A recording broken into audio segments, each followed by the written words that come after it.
Assalomu alaykum mardim. Sog'zang خوبین inshaalloh. Xo'p, گفتی گپو اوینده توجیکو اوینده برنامه‌سازی همیشه ما هستیم. خب درس های PHP سر میکنیم با مقصد بگذارم. خب امروز درس یکم میشوه در PHP. در آخرش PHP هم میبینیم. اول ایسرش چی هم میبینیم. خب براوزر اینه کار کرده استودیم. این براوزره مثلا اینه خروم های مایکروسافت ایج های فایرفوکس های یاندکس براوزره براوزر چیه؟ براوزر هم خیلی چیزایی که شما برای اینترنت در اومدن برای اینترنت وبسایت ها دیدن ده یاردم میداده یک تکنولوژی یک برنامه یک پروگرام های. خب اینجا نه اصلا میبینیم. خب براوزر چیست که نوشته میبینیم. خب browser is an application program that provides a way to look at and interact with all the information of the 3W یعنی World Wide Web. کاروچه هم خیلی معنی داره. خب دیم میدیده چیزمون چیه؟ وب سرور. وب سرور چیه؟ وب سرور هم خیلی چیزایی که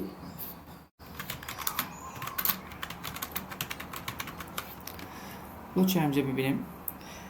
Web server اینجا گفته سایی که a web server is a system that manages and delivers web contents to user over the internet. It's like a central hub for websites, receiving requests from users and sending back requests, web pages or other resources.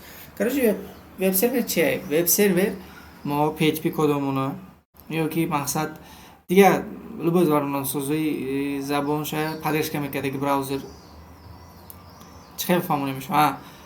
بگیم ما PHP اگر زدیم PHP کدوم ما обработ کرده درنده مثلا ما وقتی که запрос روی کردگینده من همینجا واتیز وب سرور گفتگینده سرور گوگل رفته این معلومات های سوالی ما برد اونجا وب سرور ده یگان جا ده اینه گفتی چی که درابط کرده ابرنده گردانو وارده مودا این خیلی جواب داده سه. خب وب سرور اما کدایی که PHP کدای ما روی کدگی سوال ده ایدرنی PHP کدای ما запрос ده جواب یافته و یک شروع کرده مونده HTML کرده برونده میدادگی سروره وب سروره. خب ما استفاده میبرده وب سرور. این وب سروری خمپ میشوه. خمپ استانوف کردن اونجا در کانال ویدیوش هسته. کسی که نمیدونه بدروی همونجا یاد بگیره. استانوف کشی نشون دادگیم. خب چی میکنیم اک؟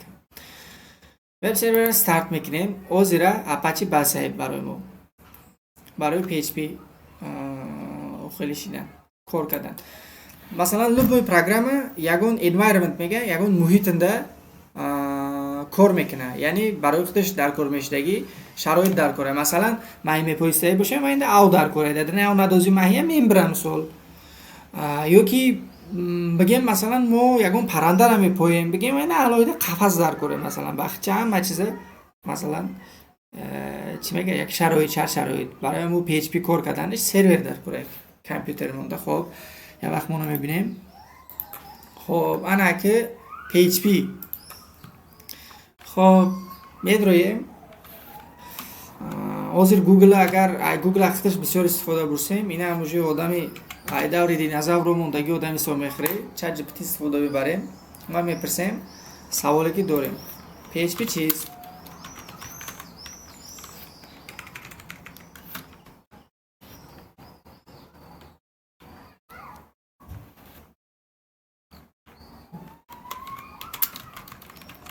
info in Tajik.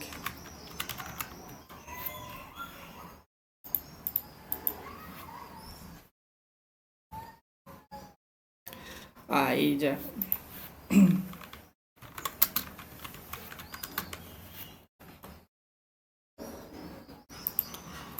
خب این چیز یکم وقت یادم دادم نه اینجاش بسیار وقت میگیره. خب PHP یک زبان برنامه‌سازی است که اساساً برای تهیه وبسایت‌ها استفاده می‌شود. کراچی خب سروری که وبسایت‌های دینامیک ساختنده استفاده می‌بره. کراچی هم خیلی گپو. PHP کراچی یک برنامه‌سازی کانادا نام داره رسموس لردر سال 1994 سال مهمونایی که وبسایتش میدرویان همه ها حسابش گرفتن ده، یعنی چند تا درآمد شماره همه ها گرفتن برای خودش با اساس زبان زبان PHP ساخته برمدگیه. یعنی مقصدش هم خیلی بود. تا وقتی سال 1994 ساله همه وبسایت ها HTML نبود، یعنی وبسایت ها استاتیک، وبسایت ها اونجا داخل است. اولا هم خیلی بودگی وبسایت های استاتیک، وبسایت های دینامیک. استاتیک وبسایت های پروستا تا HTML نه که دینامیک شدوشی و یا بوش درآمد کمی کدایی چیز PHP یا کی دیگه جاوا اسکریپت، پایتون و غیره. کارش برای همون و یا شمردن برای برآوردگی چیزای این اوپن سورس میگه بیس پلتنیه، مثلا یا خیلی تکنولوژی استفاده میبرم یا که زبان ها استفاده میبرم بگویش پلتنیه نه که PHP بیس پلتنیه به پولای رایگان. خب انا که انا خصوصیات های اساسی PHP اجرا میشود در وب سرور. نه با شما گفتم وقتی که ما PHP کد کار میفرموده باشیم با ما وب سرور در کره انوایرمنت. خب با انا که اینا رمز رو با HTML آمیختن کردن ممکن است. خب برای کار با بازه داده ها اوجی MySQL بازه دن خط کار میکنیم اینجا ریال نه چیزای واشه چی میگم خوبی قولای گفته قولای است رایگان وقت شده نه گفتم شما دادیده بچه. قسمی مهمی پلتفرم مشغول مثلا وردپرس فیسبوک یکم در PHP ساخته گیان، وردپرس های ویکیپدیا سال اینا 94 سال انا ما چی گفتم یکم نمودی کدش هم خیلی خیلی هوی میشه خیلی رسم میشه. وقتی که شما PHP اگر تا قخچه می نویستگی باشه اینا نویسته ایسه پایون کدو نویسته رفتنگ میگیره اینا موندن اینا محکم کردن تگه در کار نیست. اگر وقتی که شما در موبایل HTML استفاده میبریش اونجا محکم کردن موندن در کار نباشه برگم شه اینجا میگه تو. خب نتیجه سلام جهان ما میسنجیم شه برفتیم وب سرور رو اونجا ما خیلی کدگیم چی میگه زاپوس کدگیم سر دادگیم انا کی می نویسیم کور کردی سیختش وب سرورمون خوش اومدیم بچه ها گفته سینه.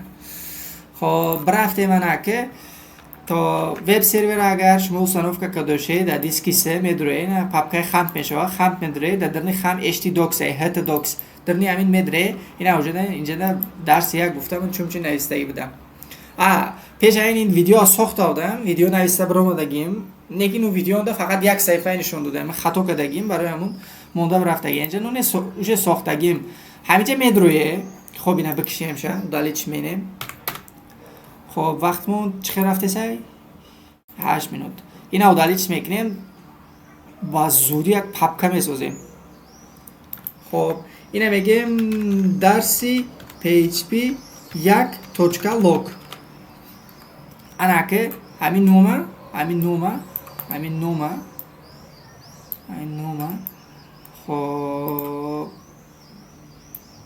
خب اینجا انا که سابلایم تکست میدریم سابلایم تکست هم دربارش من معلومات دادگیم. خب اینجا میدریم اینجا میجقیم اوپن فولدر میکنیم با سه دیسک میدریم اگر نفهمی گشته ببینه ویدیو خمپ میدریم هت دوکس میدریم و پاپکمونه انتخاب میکنیم سلکت میکنیم در اینجا میبریم این میشکه دست راست میجقیم نو فایل میگیم اینه سخرانی میکنیم نومشه index.php گفته انا که اینجا خیلی تگه میمونیم PHP گفته می نویسیم انا که در پایون اچو. خب سلام جهان میگیم و سخرانیش میکنیم و خب انا که اوج وقت مون شده.